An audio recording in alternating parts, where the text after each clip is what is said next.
On 4 May 1945 at Lüneburg Heath, east of Hamburg, Field Marshal Bernard Montgomery accepted the unconditional surrender of the German forces in the Netherlands, in northwest Germany including all islands, and in Denmark and all naval ships in those areas. The surrender preceded the end of World War II in Europe and was signed in a carpeted tent at Montgomery's headquarters on the Timeloberg hill at Wendisch Evern. The surrender negotiations and signing ceremony. Lüneburg had been captured by the British forces on 18 April 1945, with Montgomery establishing his headquarters at a villa in the village of Acklingen. A German delegation arrived at his tactical headquarters on the Timeloberg hill by car on 3 May, having been sent by Gross Admiral Karl Donitz, who had been nominated President and Supreme Commander of the German Armed Forces by Adolf Hitler in his last will and testament on 29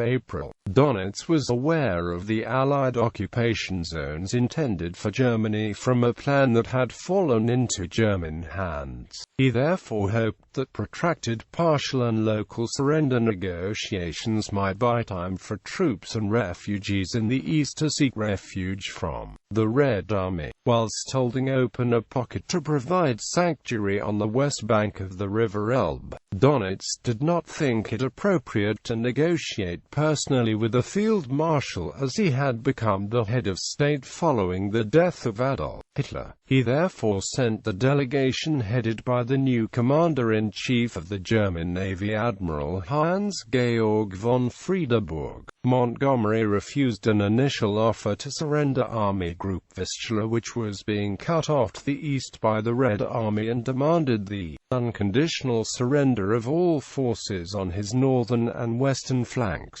The Germans stated that they did not have the authority to accept Montgomery's terms. However, they agreed to return to the headquarters to obtain permission from Donitz. The German officers returned the next day at 1800 with an additional delegate representing the Oberkommando der Wehrmacht. Von Friedeburg was ushered into Montgomery's command caravan for confirmation that they were ready to sign. For the surrender ceremony, Montgomery sat at the head of a table with an army blanket draped over it and 2 BBC microphones in front of him. He called on each delegate in turn to sign the instrument of surrender document at 18.30.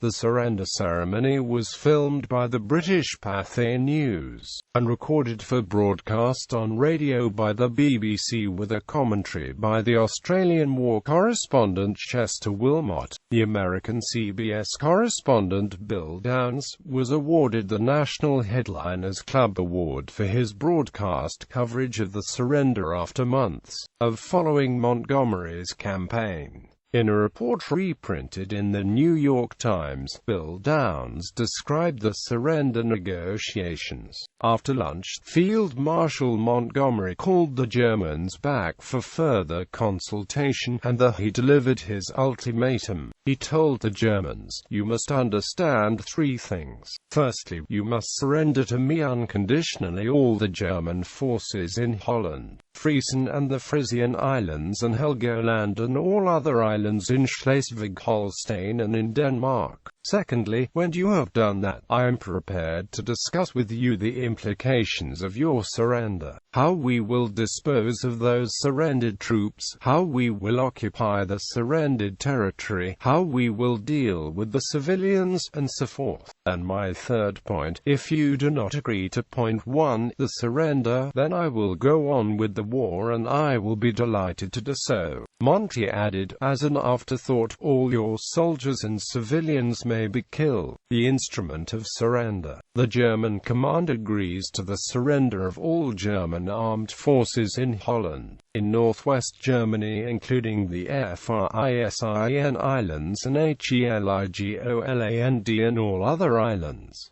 in Schleswig-Holstein and in Denmark, to the C 21 Army Group. This is to include all naval ships in the areas.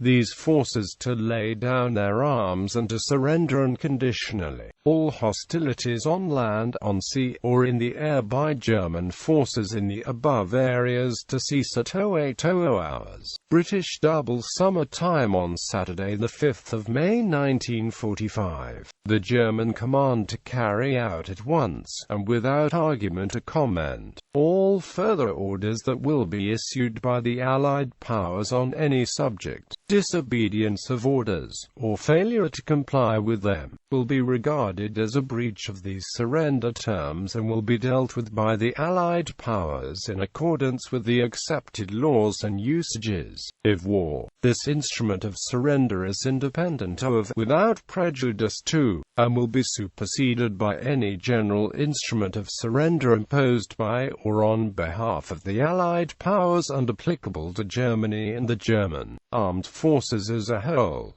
This instrument of surrender is written in English and in German.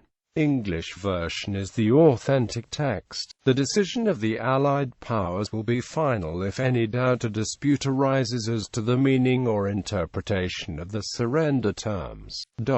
Signatories: United Kingdom Field Marshal Bernard Montgomery as commander of the 21st Army Group. Germany Admiral Hans-Georg von Friedeburg as German Commander-in-Chief of the Navy. General Eberhard Kinzel as Chief of Staff of the Northwest German Army. Rear Admiral Gerhard Wagner as Head of the Operational Department of the Kriegsmarine Staff. Colonel Fritz Pelleck, Oberkommando der Wehrmacht Representative. Major Hans-Jochen Fradel, Staff Officer to General Kinzel.